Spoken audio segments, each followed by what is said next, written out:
Hey everyone, welcome back. Not getting drama box notifications when a new episode of your favorite drama drops? Here's exactly where to turn them back on. First, go to your phone settings and scroll down to the list of apps to find drama box or just directly search for it.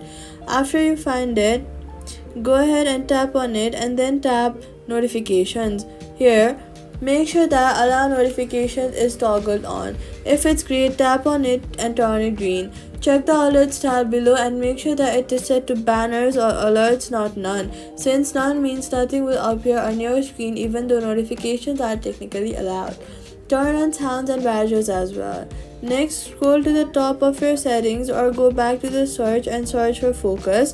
Tap on it and go through each focus mode you use: sleep, do not disturb, personal, and make sure drama box isn't in the list of silenced apps under each one. Since drama box drops every new episodes on a regular schedule, having these notifications working means you find out the moment your story updates. So all you've got to do is go to settings, drama box, allow notifications on, set style to banners, focus modes checked, drama box alerts will come through, and that's it. Subscribe.